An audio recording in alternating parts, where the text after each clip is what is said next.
Hello बच्चों, कैसे हैं आप सभी। चलिए आइए आज हम कक्षा 10वीं गणित विषय के अंतर्गत अध्याय 14 प्रायिकता के उदाहरण क्रमांक 13 को यहाँ पे देख रहे हैं। इसके अनुसार एक स्लेटी पासे और एक नीले पासे को एक साथ फेंका जाता है। सभी संभावित परिणामों को लिखिए। जितने भी संभावित परिणाम उनको लिखना है। और इसकी क्या प्रायिकता है कि दोनों पासों की संख्याओं का योग 8, 13 और 12 से छोटी या उसके बराबर है। तो यहाँ पे सबसे पहले हमें संभावित परिणामों को लिखना होगा। तो बच्चों, जैसा कि आपको प्रश्न में कहा गया है कि सभी संभावित परिणाम लिखना है। चूंकि आपको पता है कि पासे में 1 से लेके कुल 6 अंक तक होते हैं, तो प्रत्येक पासे में 1 से लेके 6 अंक तक होते हैं।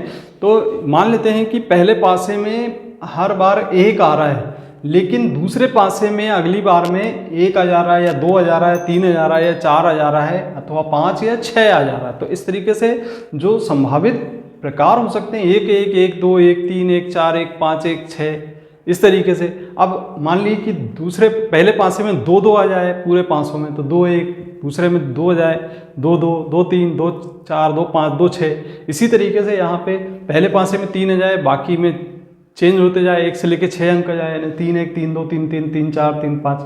और अंत में यहाँ पे मान लेते हैं कि जो पहले पासे में 6 आता है और फिर उसके बाद 6, 1, 6, 2, 6, 3, 6, 4, 6, 5, 6, 6। इस तरीके से ये संभावित परिणाम हो सकते हैं। तो जब हमने आपको बताया था कि 2 पासे यदि फेंके जाते हैं तो उसके संभावित परिणामों की संख्या होती है 6 की घात 2 के बराबर। जितने पासे फेंकते हैं उसकी घात आपको उतनी लगा देना है। अगर 2 पासे फेंक रहे हैं तो 2 लगाना है, 3 पासे फेंक रहे हैं तो घात 6 की 3 लगाना है, अगर 4 पासे फेंक रहे हैं तो 6 की घात 4 लगाना है। इस तरीके से जो संभावित परिणाम है उसकी संख्या निकल आ जाती है। संभावित परिणामों की जो संख्या है आपकी आ गई 6 की घात 2 अर्थात 6 × 6 बराबर 36 के बराबर प्राप्त हो गई। तो 36 परिणाम आप देख सकते हैं यहाँ से 1, 2, 3, 4, 5, 6 इस तरीके से पूरे यदि गिनते हैं यहाँ तक तो आपके टोटल 36 परिणाम आपको प्राप्त हो जाते हैं किन्हीं 2 पासों को फेंकने पर।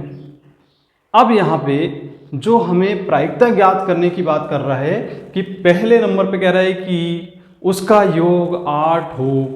तो उसका योग 8 होने पर आप देख सकते हैं कि यहाँ पे कौन कौन से परिणाम हो सकते हैं। आप ऐसे डायगोनल में लेते हैं तो कहीं ना कहीं आपको कुछ ना कुछ परिणाम मिलते हैं। जैसे 1 और 1 2 होता है, इसी तरीके से 1 धन 2, 2 धन 1 यानी 3, 3 आ रहा है इसका योग 3 और 1 4, 3, 2, 2, 4 और 3 और 1 4। ये ऐसे डायगोनल में चलते जाएं तो इनके योग कुछ ना कुछ हमें प्राप्त होते जाएंगे। तो ऐसे डायगोनल में भी परिणाम हमें प्राप्त होते हैं। अब ये जो डायगोनल हमने बनाया है इसमें देखिए आप 2, 6, 3, 5, 4, 4, 5, 3, 6, 2 इन सभी का योग 8 के बराबर है, जिसकी कि हमें प्रायिकता ज्ञात करनी है। तो बच्चों यहाँ पे हम योग 8 आने के अनुकूल परिणामों को देख सकते हैं, पहला, दूसरा, तीसरा, चौथा, पांचवा। तो कुल 5 आपके यहाँ पे योग 8 आने के अनुकूल परिणामों की संख्या होगी। बच्चों जैसा कि आप देख रहे हैं कि प्रायिकता का जो सूत्र होता है वह अनुकूल परिणाम बटे कुल परिणाम के होता है। अब यहाँ पे जो अनुकूल परिणामों की संख्या आपके सामने निकल आ गई है वह 5 के बराबर है। तो इसको हम लिख देंगे 5।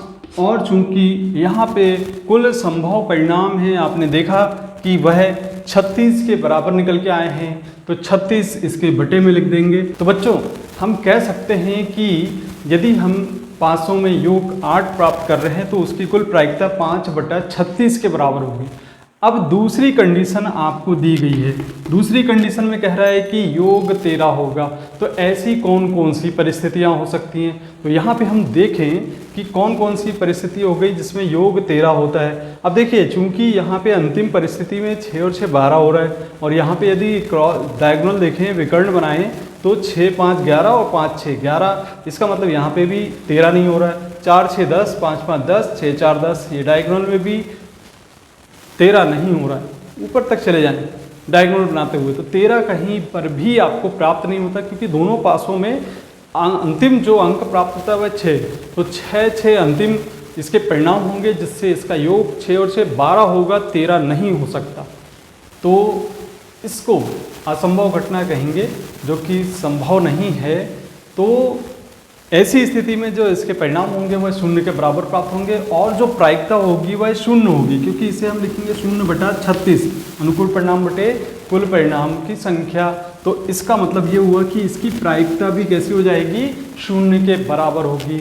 अब अंत में आपको यहाँ पे दिखाई दे रहा है कि 12 से छोटी या उसके बराबर है, तो 12 से छोटी या उसके बराबर की बात करें तो ये वाली स्थिति बन जाती है, ये वाली, है ना।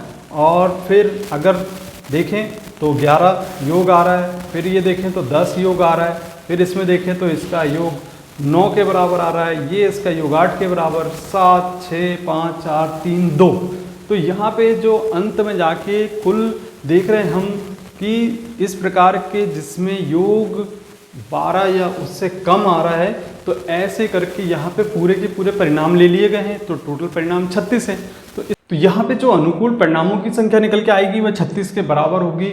और जब हम प्रायिकता की बात करते हैं, यदि हम इसको जी से दर्शा दें, तो इस स्थिति में यहाँ जो अनुकूल परिणामों की संख्या है वह 36 के बराबर है, और जो कुल परिणाम है वह हैं 36 के बराबर। ये आपस में एक दूसरे से कैंसिल हो जाते हैं, तो बराबर हमें 1 के प्राप्त हो जाता है। तो ऐसे स्थिति में जो प्रायिकता होगी वह 1 के बराबर होगी, जबकि यह एक निश्चित घटना होगी। इस प्रकार से आपने बच्चों देखा कि पांसे वाले प्रश्नों में बहुत सारे प्रश्न बनाए जा सकते हैं। योग 8 प्राप्त करने की प्रायिकता, 7 प्राप्त करने की प्रायिकता, 10 प्राप्त करने की प्रायिकता, तो ये सभी जो संभव परिणाम निकल के आते हैं उसके आधार पर हम अलग अलग प्रश्नों को सरल कर लेते हैं। तो बच्चों ये प्रश्न आपको जरूर समझ में आ गया होगा, और यदि आपने अभी तक इस चैनल को सब्सक्राइब नहीं किया तो सब्सक्राइब जरूर कीजिएगा। मिलते हैं इसी प्रकार के कंटेंट को देखने के लिए अगले वीडियो में।